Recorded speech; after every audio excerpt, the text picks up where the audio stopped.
Welcome, students. Dear students, today is our topic, which I am going to deliver before you, is price elasticity of demand. Price elasticity of demand. What is price elasticity of demand? When the demand, when the quantity demanded, or when the change in quantity demanded is measured with respect to income, it is called elasticity. It is called the income elasticity of demand. But when the change in quantity demanded is measured with respect to price, uh, it is called price elasticity of demand. When the change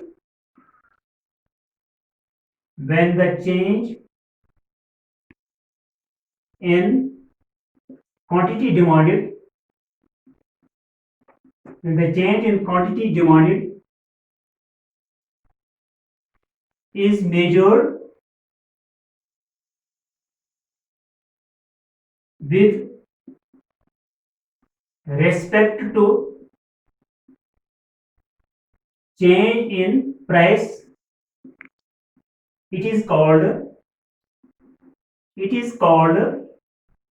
price elasticity of demand. It's called price elasticity of demand.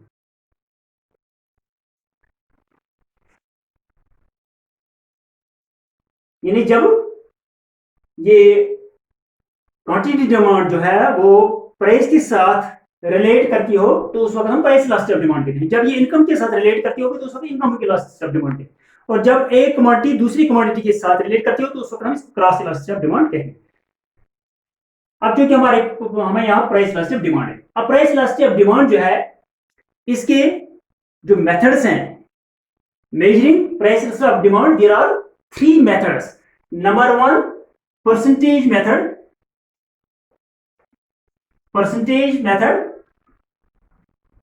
and number 2 geometric method,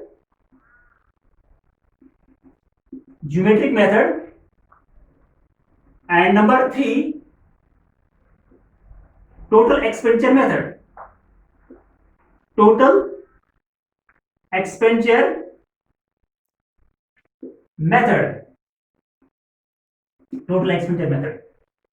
But today we only explain the first one, that is percentage method.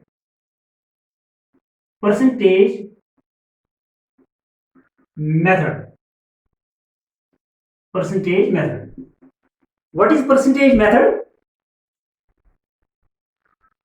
The ratio of the percentage change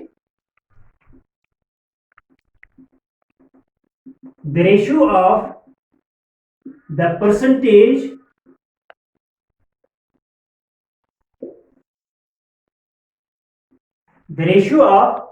the percentage change in the quantity demanded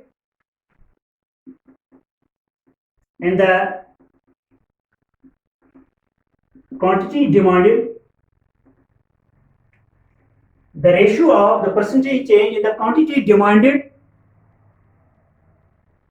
to a percentage change in the price to a percentage change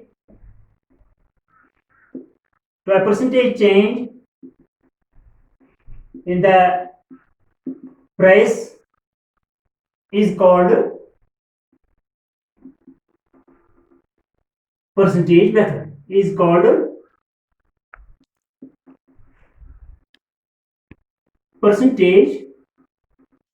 method. It is also called proportionate method or fluxes method. Why it is called a fluxes method? Because flux given this method, so popularly known as fluxes method. So we write it in a formula. We write it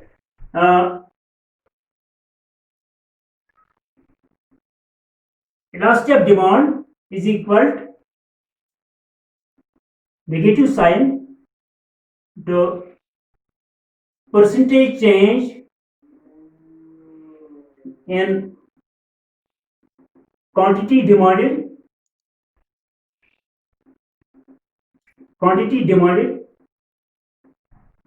divided by percentage change in price, percentage change in price। वो किसके बराबर है? Negative sign ऐसी है, percentage यहां पर हम change लिखेंगे, change in quantity demanded divided by quantity, ये चेंज इन क्वांटिटी डिमांडेड होगी, चेंज, ये ट्रायंगल जो है ये रिप्रेजेंट करते हैं पर चेंज को, चेंज इन क्वांटिटी डिमांडेड, तो डिवाइडेड बाय जो है चेंज इन प्राइस, इसको हम change in price divided bye price यानी ओरिजिनल प्राइस जो इसका, और यहाँ change in quantity divided by original first यानी क्वांटिटी। और माय नेगेटिव साइन ऐसी है, change in quantity demanded divided by quantity, तो डिवीजन जो है ये चेंज होता है मल्टीप्लिकेशन में, और price divided by change in price, और further is equal to delta Q, इसको डेल्टा क्यू भी कहते हैं, delta P into P divided by Q, P divided by Q, this is formula. So I have written this formula here also. Now, as per this formula, we explain this through some numerical examples. The first numerical example, for example, here is, suppose the price of ice cream is rupees 4 per cup and demand is for 1 cup. If the price of ice cream falls to rupees 2 per cup, demand increases to 4 cups. Find elasticity of demand. Find elasticity of demand. तो ऐसे हम इसको यहां पर find करते हैं elasticity of demand को, तो हम ये फार्मूला लिखेंगे यहां पर। अब इसकी सोल्यूशन जो है एग्जाम्पल नंबर 1 की, तो यहां पर जो हम लिखेंगे, ये जो इलास्टिसिटी ऑफ डिमांड निकालनी है, हमें फाइंड करनी है, तो negative sign into delta Q divided by delta P into P by Q, P by Q. तो इसके लिए क्या करना है हमें, suppose the price of ice cream is rupees 4 per cup, the demand is 1 cup. If the price of ice cream falls to rupees 2, तो पहला जो है प्राइस जो है 4 है, और जब चेंज प्राइस हो गया तो वो क्या हो गया 2, तो पहला प्राइस जो है वो है 4, और जो चेंज प्राइस हो गया P1 हम लिखेंगे फिलहाल यहाँ पर, तो वो है 2। इसी तरीके से जो क्वांटिटी है, पहले डिमांड जो है वो है 1, और जो चेंज होगी डिमांड तो वह है 4, तो चेंज जो डिमांड होगी वो है 4। अब क्या करेंगे हम, तो यहां पर इसको हम अप्लाई करेंगे इसमें, तो नेगेटिव साइन ऐसे ही लगाते हैं यहां पर। तो नेगेटिव साइन हम इस लिहाज से लगाते हैं यहां पर कि ये जो क्वांटिटी और जो प्राइस जो है, डिमांड और प्राइस जो है, इसकी रिलेशनशिप जो है वो इनवर्स रिलेशनशिप होती है। तो इसीलिए जो है जहां इनवर्स रिलेशनशिप हो तो वहां नेगेटिव में आता है, यानी इसको हम नेगेटिव रिलेशनशिप भी कहते हैं। तो इसी लिहाज से इसकी जो इनवर्स रिलेशनशिप इनकी है प्राइस और डिमांड की, तो इसी लिहाज से इसकी नेगेटिव साइन यहाँ पर है। ताकि नेगेटिव साइन जो है या तो लास्ट पर हमें एक नेगेटिव साइन को इग्नोर करना है, तो वहां से हमें पॉजिटिव लेना है। तो ये जो चेंज इन डिमांड जो है यहाँ पर क्या आ गया, पहले तो डिमांड थी 1 कप और उसके बाद 4 कप हो गया। अब इसी को लिखते हैं चेंज इन क्यू जो है, डेल्टा क्यू जो है, इसको लिखते हैं 4 - 1, जो चेंज आ गया, तो वहां क्या, और यहाँ पर चेंज इन प्राइस जो है, तो पहले ये जो है 2 है, न्यू जो है 2, और फर्स्ट वन जो है ओरिजिनल इसका 4 है। तो इसी तरीके से प्राइस जो है पहला वो 4 है और क्वांटिटी जो है वो 1 है, ओरिजिनल क्वांटिटी। तो इसी के हिसाब से minus negative sign, 4 minus 1 that is 3, 2 minus 2 4 that is minus 2 into divide by 4 divide by 1, तो वो किसके बराबर है? तो ये जो है 2 1 जार 2, 2 2 जार 4, तो माइनस माइनस जो है ये क्या बनता है? प्लस। तो ये जो है 2 3 जार 6, इसका जो निकल गया है प्राइस प्लस डिमांड जो है वो 6 के बराबर है, यानी ग्रेटर देन 1, ग्रेटर देन 1, वो इसका मतलब है greater than unity, greater than unity, greater than unity, यानी यूनिटी हो गया 1 इक्वल टू 1 और ग्रेटर देन 1 जो है वो यूनिटी के बराबर है, और लेस देन 1 जो है वो जो 1 से कम हो तो उसको हम लेस देन यूनिटी कहते हैं। तो ये तो एक एग्जांपल था, फर्स्ट एग्जांपल। अब सेकंड एग्जांपल जो है इसका है, तो उसको भी हम लेते हैं सेकंड वन को। तो सेकंड वन क्या है इसका? Eight A price of ₹50 per unit the quantity demanded of A commodity is 1000 units. When its price falls by 10%, its quantity demanded rises to 1080 units. Calculate price of demand. तो इसकी solution भी हम यहाँ पर लेंगे। तो इसी तरीके से जो इलास्टिक ऑफ डिमांड जो है इसको लिखा हमारा negative sign into delta Q divided by Q into delta Q divided by delta P multiply by price into quantity. तो वो किसके बराबर है? तो यहां से हम इसको लेंगे पहले, जिसका पहला प्राइस है इसका, तो वो है इसका पहला प्राइस जो है, जो क्वांटिटी जो है यहां पर पहले हम 1000 लेते हैं, क्वांटिटी हमारी 1000 है पहले, और दूसरी जो है Q1 वो है 1080।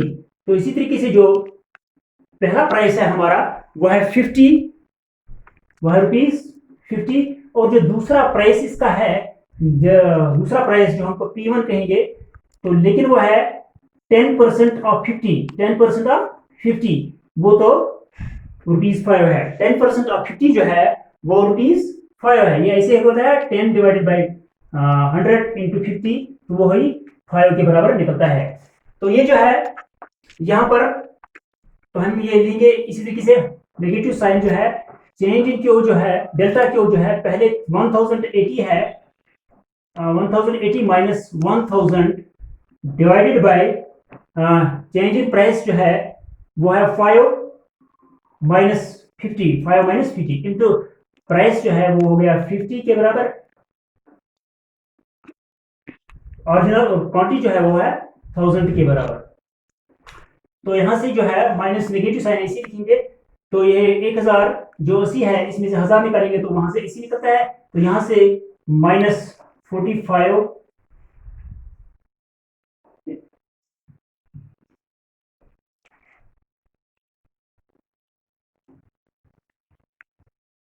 ये तो -5 माइनस, ये तो चेंज जब आ गई इसका, तो -45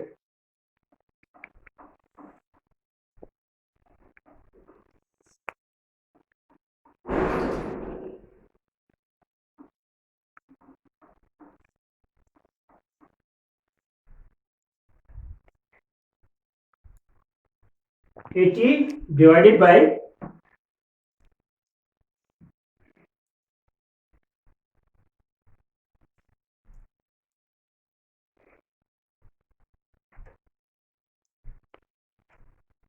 50 डिवाइडेड बाय 1000।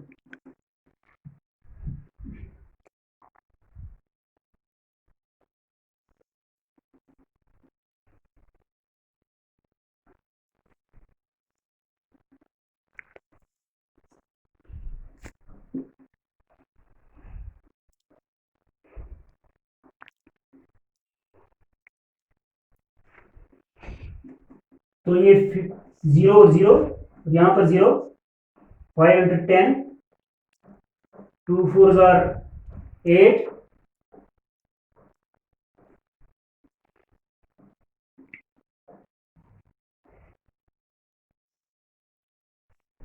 2 4s are 8,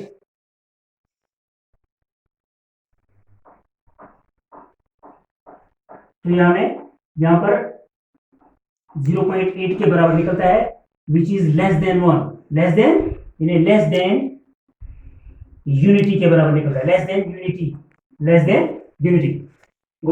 ये जो था परसेंटेज मेथड, इन 3 मेथडों में price of elasticity of demand का। तो जो बाकी 2 हैं, geometric method and total expenditure method, इनको हम नेक्स्ट टाइम डिस्कस करेंगे। फी अमान अल्लाह।